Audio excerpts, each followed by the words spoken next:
This is the R416B News Special Report. Here's Joel Muwanguzi. Right.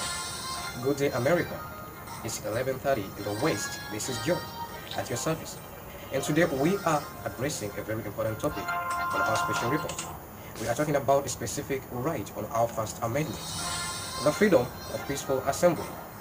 What is it and why is it important? In fact, covered by yours truly in this segment. On March 2nd, 1961, 187 petitioners consisted of African American high school and college students gathered here in front of Zion Baptist Church in Columbia, South Carolina, to express their grievances to the local government of the state. In fear of causing a riot, police officials told them that they must disperse within 15 minutes. The students refused. Instead, they sang a religious and patriotic song. In response, they were convicted of the common law crime of breach of the peace, and the First Amendment was put on a trial, known as the Edward versus South Carolina. In an 8-1 decision, the Supreme Court overturned the breach of peace convictions of 187 black students who had peacefully marched to the state capitol to protest discrimination.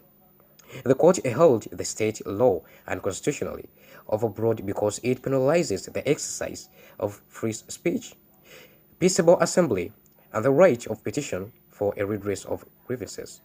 The judicial branch added that a disorderly crowd or the fear of one cannot be used to stop a peaceful demonstration or cancel the right of peaceable assembly.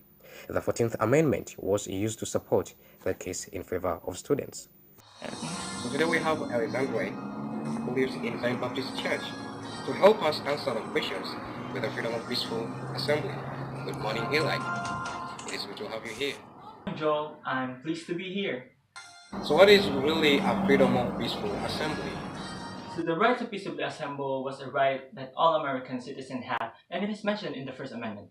The First Amendment states that Congress shall make no law respecting an establishment of religion, or prohibiting the free exercise thereof, or abridging the freedom of speech, or the press, or the rights of people to peaceably assemble, and petition to the government for a redress of grievances. It is the right of the citizen to peacefully parade and gather or demonstrate support or opposition to public policy and express one view.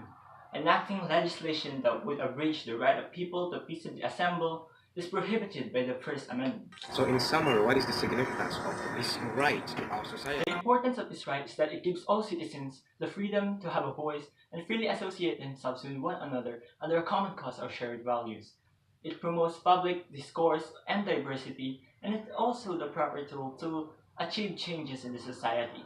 But all citizens must know that this right has limits. So wait a minute, you say the limits. So what are the limitations of this right? Well, Joel, you see, this right is not absolute.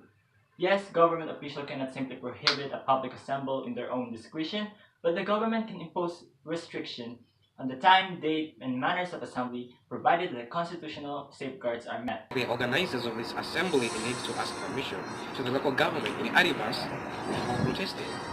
Exactly. It is to preserve the peace.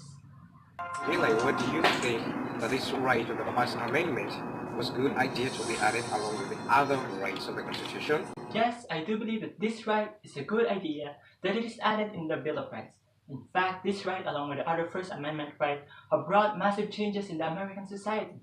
It became one of the foundation of the democratic image of America. Think of this. Without this right, women might still be under the shadows of men, unable to break stereotypes that have caused inequality between gender.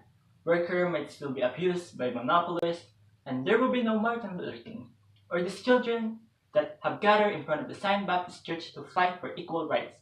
America wouldn't be what she is today without this right. She wouldn't be the epitome of democracy that's emulated by many countries across the world. Alright, that's well said. So today, we wouldn't have these children that are aware of what's happening in our society. You're actually fighting for climate change, fighting for causes that are relevant and timely. And thank you for joining us today. It is my honor, and thank you very much for having me. So therefore you have it, folks, as you heard. The freedom of peaceful assembly is a right that is still practiced this very age. A right that changed American history. In fact, a right that crosses all borders and breaks the barrier in indifference. A right shared by the people under the flag of America. A right that continues to shape our society. A right that was given to us by our fathers. A right that you should protect as citizens of America. And a right you should not take for granted. Good day, and God bless America. Thank you for tuning in our 416B News Report. See you next time.